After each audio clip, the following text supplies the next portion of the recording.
Hola jóvenes. Bueno, miren ustedes, quisiera continuar con esta parte del estudio del cálculo vectorial, presentando ahora el tema de campos vectoriales. Los ingenieros deben de apropiarse de este conocimiento, en virtud de que los campos vectoriales son funciones vectoriales de variable vectorial que nos modelan una gran cantidad de fenómenos en la naturaleza. Por ejemplo, nosotros ya habíamos planteado qué es o cómo podemos analizar la presión que ejerce el gas de nuestro tanque en nuestra casa cuando llega al boiler, por ejemplo, ¿no? Esa presión es una función que depende de dos variables, la temperatura y el volumen, por ejemplo, o puede depender de tres, el número de moles, la temperatura y el volumen. Bueno, pero ¿qué tal si ahora ustedes al estar trabajando como ingenieros en sistemas les piden que puedan o se necesita crear un programa que modele el comportamiento del flujo de gas, el flujo a través de una tubería? La misma tubería que llega hasta tu boiler, pero ahora ¿cómo va circulando el gas? Bueno, pues mira, ahora ese tipo de funciones se quedan representadas justamente por funciones que van, mira cómo las escribo ahora, F a subconjunto de Rn en Rm, por ejemplo. Esta cosa no es una abstracción así matemática. Bueno, sí, los matemáticos, como sabemos, ellos abstraen, ¿verdad?, las cosas para hacer de manera, o para hacerlo más formal. Sin embargo, esta abstracción, repito, puede verse de manera muy natural en nuestra vida diaria. Repito, imagínense que tienen ustedes el flujo de un fluido a través de una tubería. Miren, con estas líneas verdes estoy pintando lo que llamamos líneas de corriente. Y vamos a pensar que para esta línea de corriente se tiene en este punto de coordenadas X, Y, Z y un instante de tiempo T. Para esa posición, en un instante de tiempo T, se tiene la velocidad del fluido representada por este vector. Un vector B de componentes X, Y, Z. Entonces observa cómo es que para esta tetrada de 4 componentes le corresponde un vector B, ¿verdad?, de componentes X, Y, Z, T.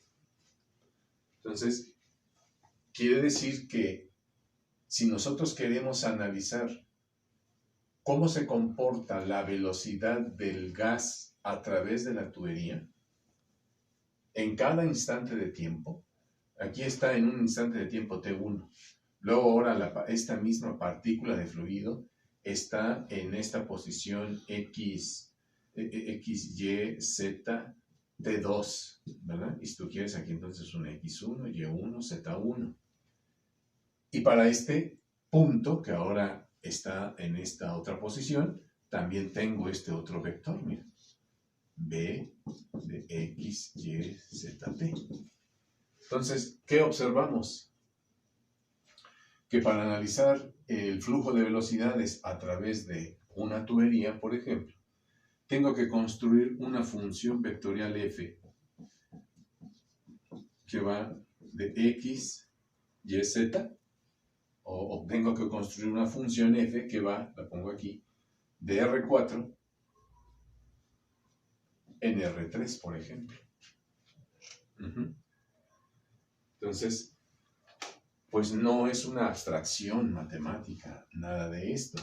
Bueno, repito, sí lo es. Sin embargo, podemos darle, los ingenieros no solamente pueden, deben de darle la interpretación física que se requiere para poder entender pues el comportamiento de la naturaleza. En este caso estoy hablando del flujo de un gas, puede ser gasolina, puede ser aceite, puede ser agua. Bueno, pues miren ustedes, es necesario entonces dar una definición de lo que es un campo vectorial, jóvenes. Entonces lo planteo así rápidamente. Un campo vectorial, ¿verdad?, en el espacio Rn dimensional es una función. Es una función f, mira cómo la representamos ahora, los puntos que va de un conjunto A, subconjunto del espacio Rn, en Rn, que asigna a cada punto X vector de A un vector f de X en Rn. Es decir, si nosotros tenemos al conjunto A aquí está X, vector, y bajo la transformación correspondiente, f vectorial, encontramos el f de X. F de X es la imagen de este X bajo f. Igualito que el estudio de las funciones. Entonces, ¿qué es lo que podemos plantear aquí? Por ejemplo, ¿sí?, un campo vectorial. Por ejemplo, un campo vectorial de dos variables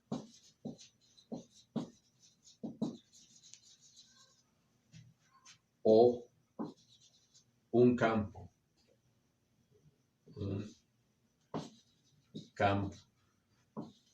en el plano es una función que se representa,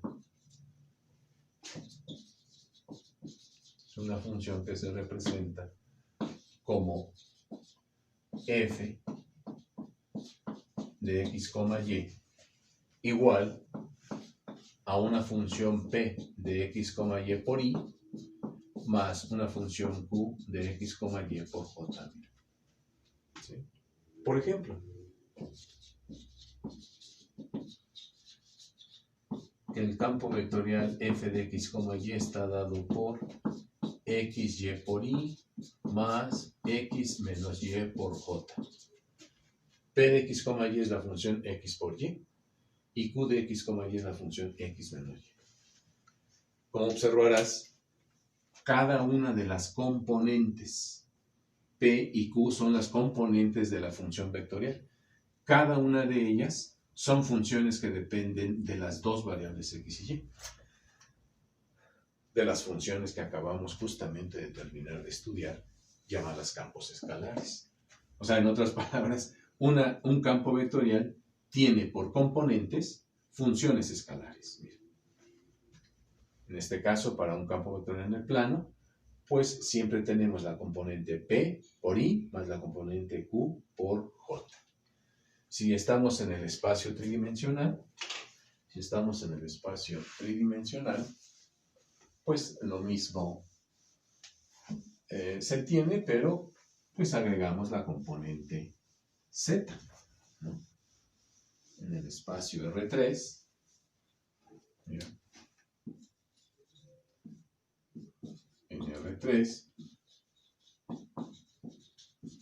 un campo vectorial se escribe como f de x, y, z igual a p de x, y, z por i más q de x, y, z por j más r de x, y, z por k.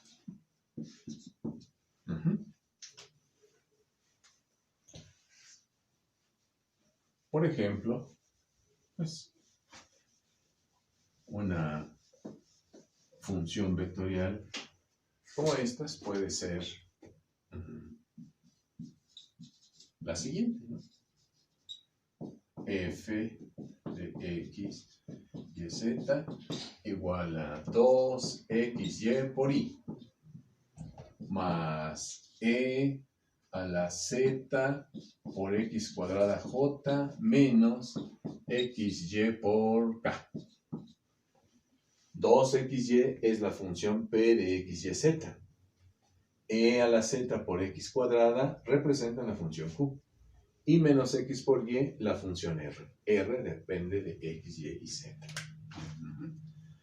Bueno, pues de la misma manera como hemos trabajado con nuestras funciones anteriores, pues aquí podemos dedicarnos toda una o varias clases estudiando el dominio de este tipo de funciones, su contradominio, la continuidad, límites, todo un rollo que nos implicaría que por supuesto no terminaríamos nuestro semestre.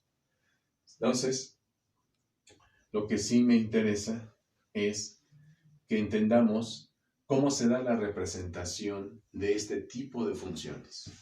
Al igual que habíamos estudiado cuando hablamos de la gráfica de una función, ¿verdad?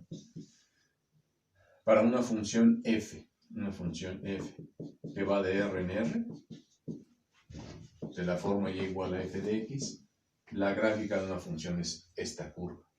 Para una función f que va de R2 en R,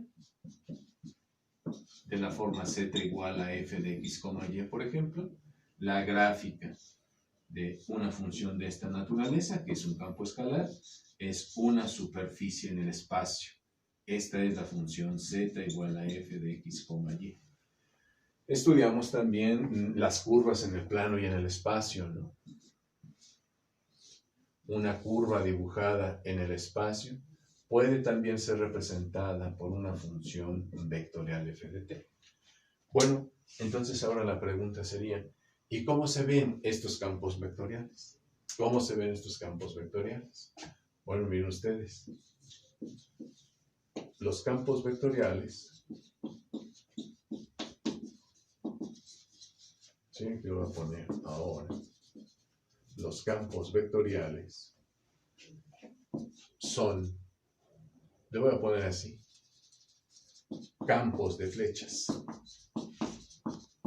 Y lo pongo así, si tú quieres, entre comillas. ¿Por qué razón? Vamos a hacer la gráfica de un campo vectorial particular. La gráfica de un campo vectorial particular. ¿Sí? Por ejemplo, supóngase que queremos ver cómo se ve este campo vectorial. F de x, y dado como x por y por i más x menos y por j. Trazar, ¿sí? Trazar la gráfica del campo vectorial f de x, y igual a xy por i más x menos y por j. ¿Cómo se observaría esto? Bueno, miren ustedes. Para ejemplificar, vamos a evaluemos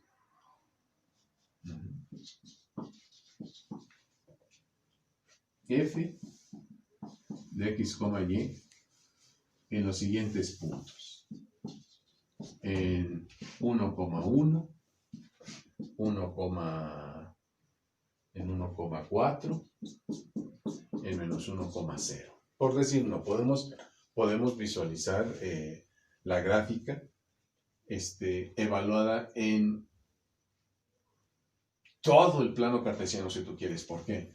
Porque si tú te das cuenta, x por y es una función, si nada más la veo así, como una función de dos variables, x por y, pues es una función polinomial. Es de la forma x a la n y a la m, donde n y m son 1. Aquí tengo x menos y, que también se trata de una función polinomial. Por lo tanto, esa función pues es continua en todo punto y su dominio son todo el plano cartesiano. Entonces, mira qué es lo que sucede ahora cuando hacemos la gráfica de este tipo de funciones.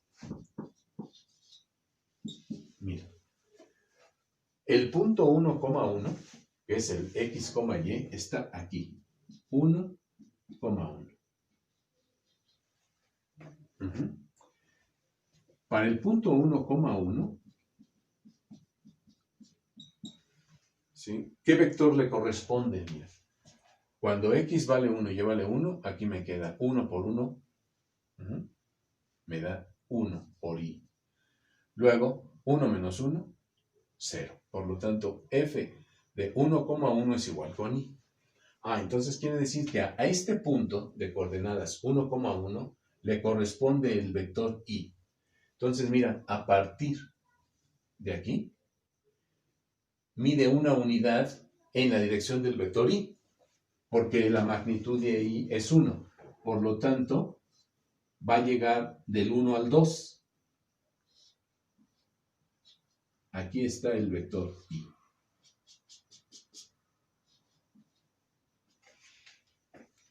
Este vectorcito y es el que le corresponde al punto de coordenadas 1,1. ¿Quién es la imagen del 1,4? 1, 2, 3, 4, 5. Entonces, ¿el 1,4 dónde está? 1, 2, 3, 4. El 1,4 está aquí. Este punto es el punto de coordenadas 1,4. Entonces, f evaluado en 1,4, ¿qué vector le corresponde? Mira, 1,4. Pues, ¿qué sería? 1 por 4, ¿verdad? Porque x vale 1 y y vale 4. 1 por 4 me queda 4y más, y ahora aquí me quedaría 1 menos 4, me queda menos 3. Entonces me queda menos 3j. Bueno, pues a partir de este punto, dibuja el vector 4i menos 3j. ¿Cómo lo dibujo? Pues coloco aquí mi origen y mido 4, menos 3. Fíjate, sería, como estoy aquí en 1, entonces sería 1, 2, 3, 4, voy a llegar al 5 y luego menos 3 para abajo. 1, 2, 3. Voy a llegar aquí. Entonces, a partir de este punto, dibujo este vector. Y aquí tengo el vector que corresponde al punto 1,4. Es este. Este al que corresponde al 1,1. ¿A dónde va a dar el menos 1,0? Mira, menos 1,0. Menos 1,0 está aquí. Este es menos 1,0. ¿Cuánto me da? ¿O cuál es el vector que le corresponde al vector menos 1,0? Si te das cuenta, ¿cuál vector le corresponde al vector menos 1,0? Pues le corresponde este. Aquí va a ser 0 y aquí me va a quedar menos 1 más 0 me queda menos j. Me da menos j. Entonces, ¿hacia dónde apunta el vector menos j? Obviamente para abajo, va a llegar hasta el menos 1. Aquí está el menos 1. Y este es el vector menos j. Es decir, ese vectorcito resulta ser la imagen del menos 1,0. Menos 1,0 igual a menos j. Entonces, si nosotros hacemos la gráfica de toda una cantidad de puntos,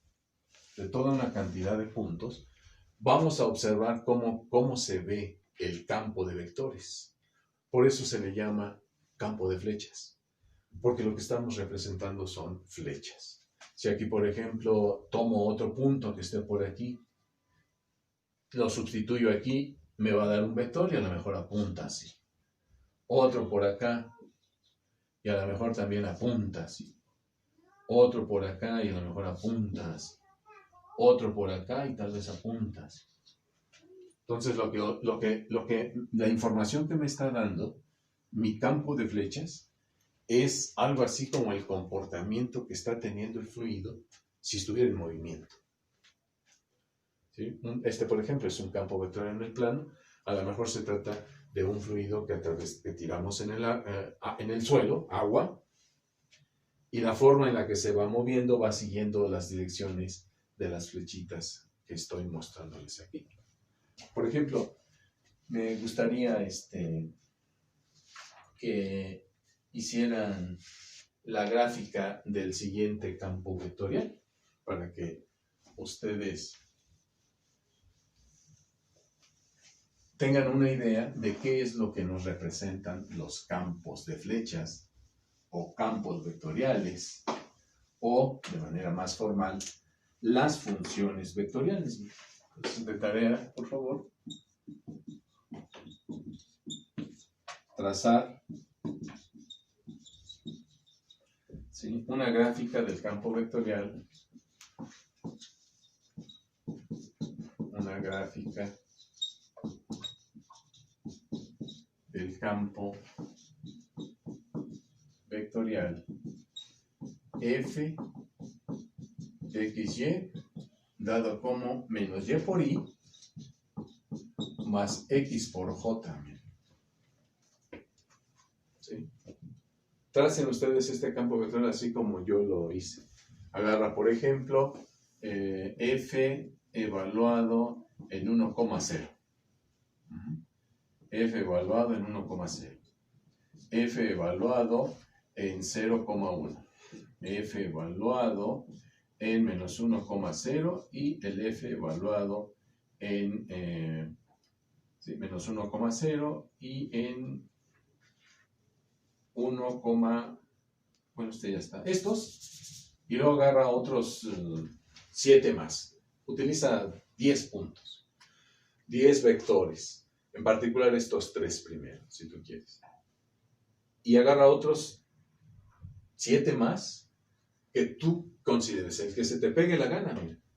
Porque para cualquier pareja ordenada de x, y que yo ponga aquí, pues puedo encontrar el vector correspondiente. No tengo ningún problema. Y haz una gráfica de vectores que te permita ver cómo queda esa representación de este campo vectorial. Para que veas y tú te imagines qué es lo que estaría indicándonos ese campo vectorial. ¿De acuerdo? Bien. Entonces, ¿cuántos minutos llevamos? 23 minutos. Bueno, déjenme plantear lo siguiente. Los campos vectoriales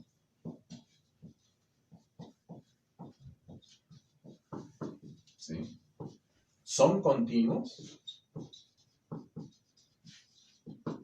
Son continuos si cada una de sus funciones componentes,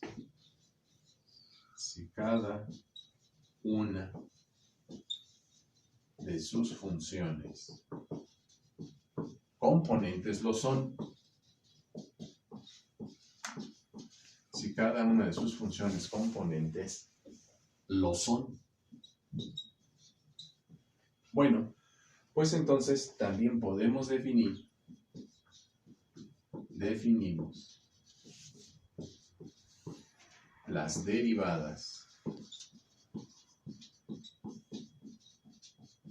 parciales de una función vectorial como el campo vectorial obtenido al derivar cada una de sus funciones componentes. Parcialmente, por supuesto, ¿verdad? Al derivar cada una de sus funciones componentes. Por ejemplo, si nosotros tenemos un campo vectorial en el plano, fuera un campo vectorial en el plano,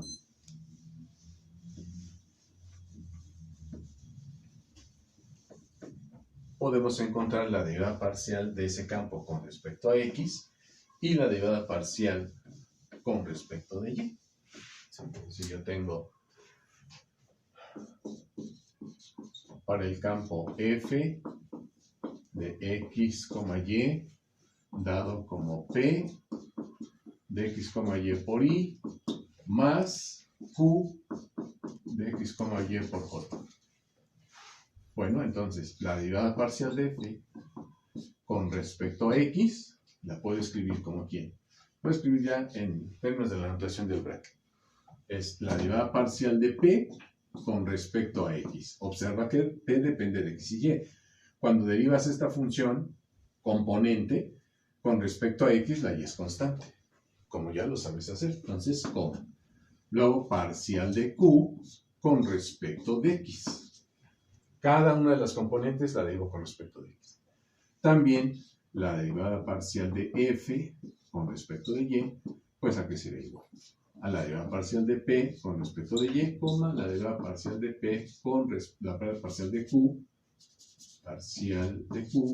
con respecto de Y. Por ejemplo, si tenemos la función f de xy dada como x por y más x menos y por j. Determina la derivada parcial de f con respecto a x. La derivada parcial de f con respecto a x. Pues me va a dar como resultado el siguiente vector. Voy a derivar p, esta es la función p y esta es la función q. Esta es la p y esta es la q. Derivo p con respecto de x. Pues entonces me queda y, coma, y derivo q con respecto de x también. Si yo derivo q con respecto de x me va a dar 1, ¿verdad? Y entonces, pues me da el vector y, 1, o sea, y más j, si quieres, así lo puedes escribir también. Y la derivada parcial de f con respecto de y, pues va a ser el vector, ahora derivo p con respecto de y. Entonces me queda x, coma. Y la derivada parcial de q con respecto de y, parcial de esta función con respecto de y, menos 1. ¿Verdad? Menos 1. Porque la derivada de x con respecto de y va a ser 0. Entonces esto va a ser igual a xy menos j. ¿De acuerdo? Y de esa manera, pues muy sencillo, toda vez que ya sabes derivar parcialmente, pues es posible encontrar la derivada parcial de este tipo de funciones vectoriales. Bueno, pues entonces no quiero que se pase mucho tiempo porque luego es una bronca subir los videos estos. Por el momento aquí le paramos y continuamos en el siguiente video.